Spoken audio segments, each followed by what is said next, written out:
Demin en çok sevdiği suallar part 1. Siz bilirdiniz ki, her il buraxılış imtahanlarında ingilis dili fənni üzrə həm 9 həm də 11-ci siniflərə en çox salınan mövzulardan biri də passive voice mövzusudur. Passive voice mövzusu xüsusilə də burada göstərəcəm sizə 52-ci sual. Bu tip suallar daha çox salınır. Yəni Dimin daha çox sevdiyi suallardır. Bu tip sualların çox salınmasının səbəbi odur ki, şərtində cannot be changed into the passive, yəni passivə çevrilə bilməyən cümlələr. Bunu tapmaqda uşaqlar çətinlik çəkir. Bəzən tərcümə lazım olur, bəzən isə uşaqlar sualı başa düşmədiyinə görə tapmaqda çətinlik çəkirlər cavabını. Bu tip suallarda birinci biz bilməliyik ki, hansı cümlələri məhsula çevirə bilmirdik. It is-dən başlayan, there is, there are tipli cümlələr, yəni there is, there are ilə başlayan, sonra sifət zərfinə bitən və tamamlıq olmayan cümlələr məhsula çevrilə bilmir.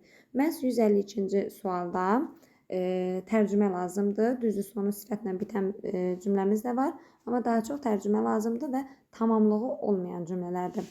Birinci cümləyə baxırıq. The meeting took place in the hall. Meeting, iclas, took place, baş tutdu, in the hall, salda. Əslində belə baxanda ilk baxışdan bu cümlə məhsula çevrilə bilən cümlə kimi görünür. Çünki biz deyə bilərik ki, iclas keçirildi. Yəni iclas salda keçirildi. Deyə bilərik ki, iclas keçirildi. Yəni məhsula çevrilmiş kimi görünür. Amma əslində bu məhsula çevrilə bilməyən cümlədir. Niyə görə? Çünki bizim mübtədamız iclas, nə etdi? Keçirildi xəbərimiz. Harada keçirildi? Zalda, bu yer zərfimizdir. Yəni bu cümlənin tamamlığı yoxdur.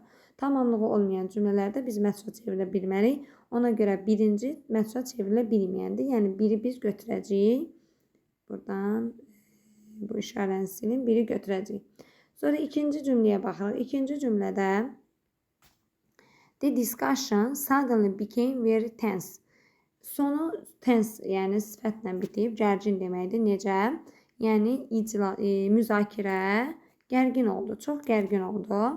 Yenə bu cümlədə də tamamlıq yoxdur. Nə müzakirə, nə etdi, oldu, necə oldu, çox gərgin oldu. Nəyi, kimi sualına cavab verən söz, yəni tamamlıq yoxdur. 1 ilə 2 məhsula çevrilə bilməyəndir. Bizim cavabımız da 1-2 olacaq. İndi üçüncüyə də baxaq. Üçüncüdə the speaker discussed different marketing strategies. Yəni speaker, natiq kim, nə etdi, müzakirə elədi, nəyi müzakirə elədi. Müxtəlif marketing strategiyalarını, yəni bu müxtəlif marketing strategiyaları tamamlıqdır. Ona görə biz 3-ü məhsula çevirə bilərik. 4-də Freddy borrowed the hammer from his neighbor. Yəni Freddy kim, borc aldı, nə etdi? The hammer, nəyi? Çəkici borc aldı. Yəni çəkici aldı. Burada da tamamlığı var. Nəyi? Çəkici. Ona görə 4-ü də məhsula çevirə bilərik. 3 ilə 4 məhsula çevrilə biləndir deyə gedir. 1 ilə 2 qalır cavab. Bu da qalır D variantı. Bizim düzgün cavabımız D variantı olacaq. Bu tip sualların daha çox qarşınıza çıxmağını istəyirsinizsə kanalımıza abunə olub bəyənməyi unutmayın.